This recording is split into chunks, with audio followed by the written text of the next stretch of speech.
शास्त्रों में ज्येष्ठ माह बहुत पवित्र माना जाता है।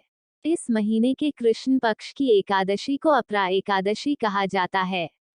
इस दिन शरीर को शुद्ध करने के साथ साथ इंद्रियों को वश में कर काम, क्रोध, लोभ, मोह, अहंकार, ईर्ष्या तथा द्वेष आदि का त्याग कर भगवान का स्मरण करना चाहिए।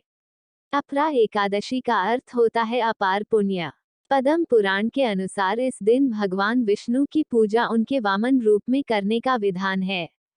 अपरा एकादशी को जलक्रीड़ा एकादशी, अचला एकादशी और भद्रकाली एकादशी के नाम से भी जाना जाता है। जाने कब है अजा एकादशी। एकादशी तिथि 9 सितंबर को शाम 07:17 पर प्रारंभ होगी और 10 सितंबर को रात 09:28 पर समाप्त होगी।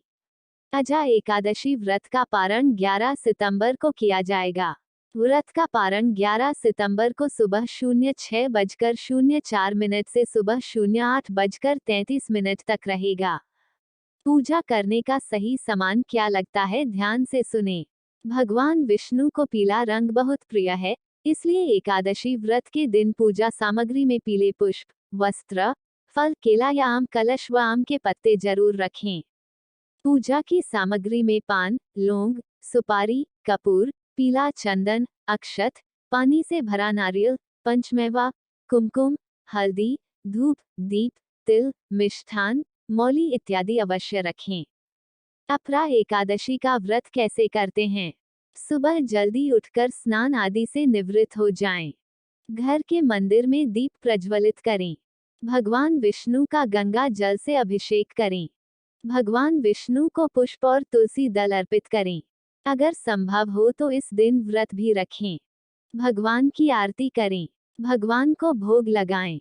इस पावन दिन भगवान विष्णु के साथ ही माता लक्ष्मी की पूजा भी करें। आपको बता दें, एकादशी हर महीने में 2 बार आती है। एक पूर्णिमा के बाद और दूसरी अमावस्या के बाद होती है। पूर्णिमा के बाद आने वाली एकादशी को कृष्ण पक्ष की एकादशी कहते हैं और वहीं अमावस्या के बाद आने वाली एकादशी को शुक्ल पक्ष की एकादशी कहा जाता है। शास्त्रों के अनुसार माघ मास के शुक्ल पक्ष की एकादशी को जया एकादशी के नाम से जाना जाता है। इस दिन भक्त व्रत व विधि विधान के साथ पूजा करते हैं तो उनके ऊपर सदैव मां लक्ष्मी की कृपा बनी रहती है और साथ ही दुख दूर होती है। जया एकादशी के दिन भगवान श्री हरि की पूजा का विधान होता है। अपरा एकादशी को जलक्रीड़ा एकादशी, अचला एकादशी और भद्रकाली एकादशी के नाम से भी जाना जाता है। शास्त्रों में ज्येष्ठ माह बहुत पवित्र माना जाता है। इस महीने के कृष्ण पक्ष की एकादशी को अपरा एकादशी कहा जाता है। इस दिन शरीर को शुद्ध करने के साथ साथ इंद्रियों को वश में कर काम, क्रोध, लोभ, मोह, अहंकार, ईर्ष्या तथा द्वेष आदि का त्याग कर भगवान का स्मरण करना चाहिए। अपरा एकादशी का अर्थ होता है अपार पुण्य। पद्म पुराण के अनुसार इस दिन भगवान विष्णु की पूजा उनके वामन रूप में करने का विधान है। अपरा एकादशी को जलक्रीड़ा एकादशी, अचला एकादशी और भद्रकाली एकादशी के नाम से भी जाना जाता है। अपरा एकादशी की महिमा। धार्मिक मान्यता है कि इस व्रत को करने वाला व्यक्ति अपने जीवन में अर्थ और काम से ऊपर उठकर धर्म के मार्ग पर चलकर मोक्ष को प्राप्त करता है। अपरा एकादशी का व्रत करने से भगवान श्रीहरि विष्णु मनुष्य के जीवन से सभी दुख और परेशानियों को दूर कर अपार पुण्य प्रदान करते हैं। यह एकादशी बहुत पुण्य प्रदान करने वाली और बड़े बड़े पातकों का नाश करने वाली है। अपरा एकादशी के व्रत के प्रभाव से ब्रह्म हत्या, भूत योनि, दूसरे की निंदा, परस्त्री गमन, झूठी गवाही देना, झूठ बोलना, झूठे शास्त्र पढ़ना या बनाना, झूठा ज्योतिषी बनना तथा झूठा वैद्य बनना आदि सभी पाप नष्ट हो जाते हैं। अपरा को उपवास करके एवं इस महत्व को पढ़ने और सुनने से सहस्त्र गोदान का फल मिलता है। पूजा विधि। पद्म पुराण के अनुसार इस दिन भगवान विष्णु की पूजा उनके वामन स्वरूप में की जाती है। इस दिन समस्त कामनाओं तथा सिद्धियों के दाता भगवान श्री नारायण को पंचामृत, रोली, मोली, गोपी चंदन, अक्षत, पीले पुष्प, ऋतुफल, मिष्ठान आदि अर्पित कर धूप दीप से आरती उतारकर दीप दान करना चाहिए। श्री हरि की प्रसन्नता के लिए तुलसी व मंजरी भी प्रभु को जरूर अर्पित करें। ओम नमो भगवते वासुदेवाय का जप एवं विष्णु सहस्त्रनाम का पाठ करना विशेष रूप से आज के दिन बहुत फलदायी है। पौराणिक कथा। शास्त्रों के अनुसार प्राचीन काल में महीध्वज नाम के एक बड़े ही धर्मात्मा राजा थे, पर इनका छोटा भाई वज्रध्वज जो पापी और अधर्मी था, इसने एक रात अपने बड़े भाई महीध्वज की हत्या कर दी। इसके बाद महीध्वज के मृत शरीर को जंगल में ले जाकर पीपल के वृक्ष के नीचे गाड़ दिया।